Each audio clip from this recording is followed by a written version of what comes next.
마침내. 마침내. 잡힐 듯 말 듯 가물거리는 이 깊은 영화가 모습을 드러냈습니다. 저로서는 박찬욱 감독의 영화들 중에서도 가장 재미있게 본 영화 중에 하나였는데요. 서사의 핵심은 사랑의 다양한 얼굴을 담고 있지만 형식은 수사물의 방식을 따르고 있죠. 수사물의 묘미는 수많은 증거들을 찾아서 해석하면서 이야기를 완성해 나가는 것입니다.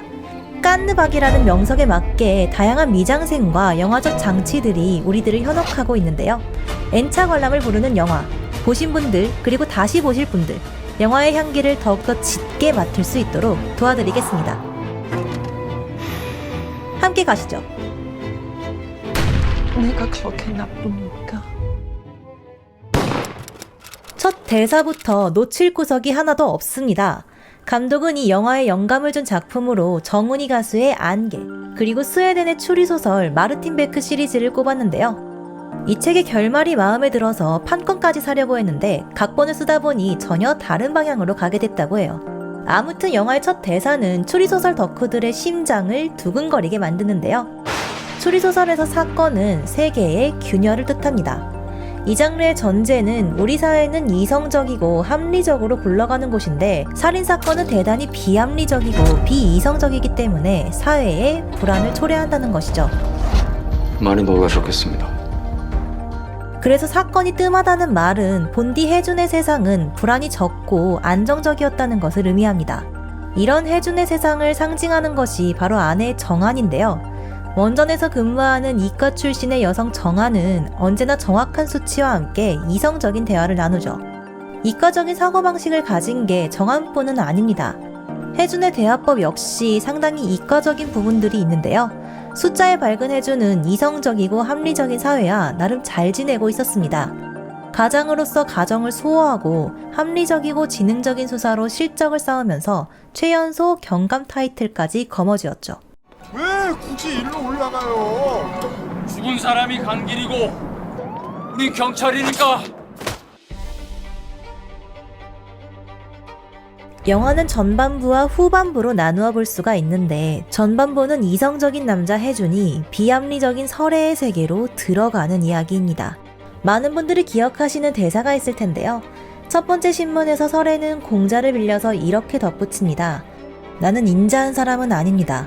하지만 바다를 좋아해요. 여기서 해준은 자기도 바다를 좋아한다며 어린아이같이 눈을 빛내죠. 눈썰미가 좋으신 분들이라면 캐치하신 부분이 있을 텐데요. 바로 영화에서 해준의 세계는 바다를 의미하고 설애의 세계는 산으로 묘사된다는 점이죠. 산에서 일어난 기도수 씨의 변사 사건으로 인해서 해준의 안정에는 균열이 가기 시작했습니다. 산을 오르면 오를수록 그는 설애의 세계로 빠져들게 되죠. 그의 상식에서 보자면 이해가 조금은 어려운 비합리적인 세계이기도 한데요. 산과 바다, 두 사람의 세계는 완전히 반대된 것처럼 보입니다. 하지만 이것만 갖고 두 사람을 표현했다면 깐느박이 아니겠죠? 영화의 독특하면서도 예술적인 정치는 산과 바다에 조금 더 치밀한 구석에 있습니다. 두 사람이 세계를 인식하는 방법의 방향성이 다른 것이죠. 정은희 가수의 안개에서 감독의 가슴을 후벼 팠다고 하는 가사는 눈을 강조하고 있습니다. 그래서 연출을 하면서도 본다는 것에 초점을 맞췄다고 하죠. 남편 돌아가셨는데 벌써 출근하셨나봐요. 해준은 바다를 좋아해서 부산에서 형사를 하고 있습니다. 바다 하면 떠오르는 게 있는데요. 바로 수평선이죠. 바다를 볼 때 마음이 안정되는 것은 우리의 시선이 그냥 똑바로 보기만 하면 되기 때문입니다. 그래서 수평은 평등을 연상시키기도 하는데요. 실제로 해준은 사람을 대하는 데 있어서 예의를 중시하는 사람이죠. 6시 50분까지 그 방으로 다시 오세요. 강력계 형사이지만 언제나 깔끔하게 정장을 차려입고 대화법은 다정하면서도 중후한 매너가 배어 있습니다. 상대방이 누구든 간에 사정을 최대한 배려해 주려고 노력하는 사람이죠. 많이 놀라셨겠습니다. 이렇게 상대를 존중하는 그가 내려다보는 대상이 있는데요. 그건 바로 시체입니다. 그런데 이 사건들은 설애와의 연결고리가 되죠. 자, 이렇게 해준의 세상이 수평으로 구성된 것과 달리 설애의 세상은 수직으로 움직입니다.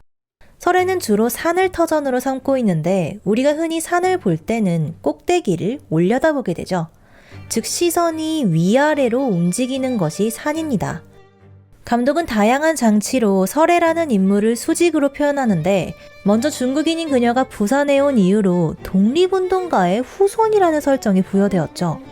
사실 그냥 불법 체류자라고 해도 무리는 없었을 텐데 굳이 이런 설정을 한 것은 두 가지 이유가 있습니다.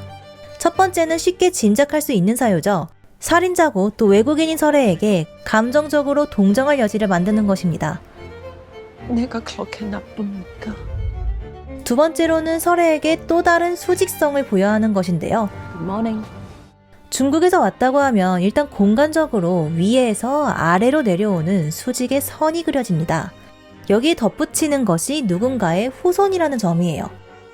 혜주는 자식이 있지만 스치듯 언급되고 전혀 존재감이 없습니다. 처음에 자식이 언급된 것은 혜준이 안정적인 가정을 꾸리고 있었다는 걸 어필하는 것에 불과하죠. 하지만 설애는 누군가의 딸이고 손녀라는 것이 강조되는데요. 누군가의 후손이라면서 3대를 제시하면 한 집안의 족보 같은 게 그려지는 걸 노린 셈이죠.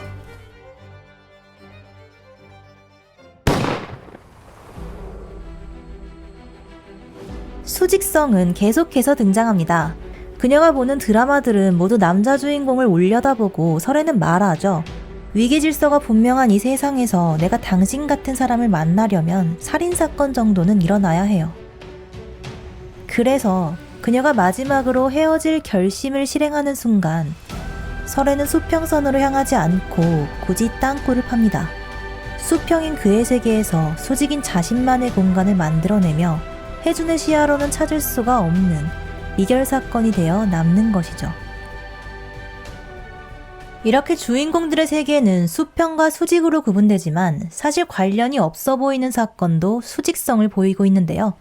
여기서 우리는 세계관을 이런 식으로 넓혀볼 수가 있습니다. 요컨대 요동치는 감정의 파동을 나타내는 것이 수직성. 그 친절한 형사의 심장을 가져다 주세요. 칼에 찔리거나 사람이 죽어도 침착해야 하는 이성이 수평을 의미하는 것이죠. 그런데 이성은 어떻게 보면 비인간적으로 보이기도 하는데요. 사람이 죽고 죽이는 사건은 아주 슬픈 일이고 여러 가지 감정이 뒤섞여 있는데 이걸 한 단어로 정의하는 것이 수사죠.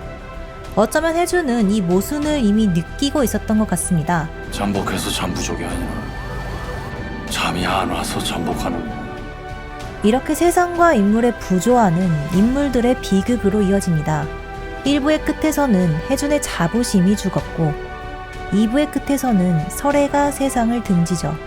아마 혜준의 남은 자부심도 그녀와 함께 가지 않았을까요?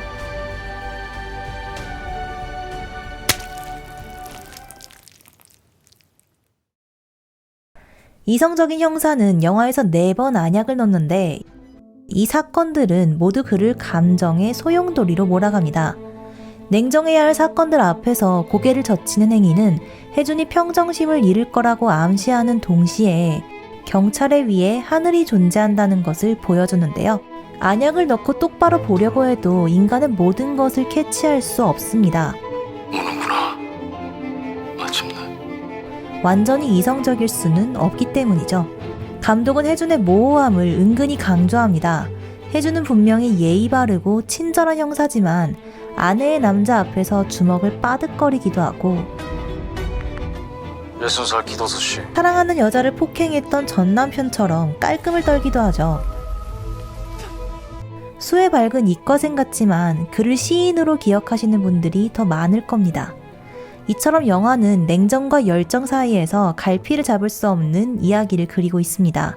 감독은 이성과 감정, 형사와 용의자, 피해자와 피의자 등 다양한 대조를 보여주고 있지만 내가 그렇게 만만합니까? 사실 이들은 명확하게 대조되지를 못하죠. 내가 그렇게 나쁩니까?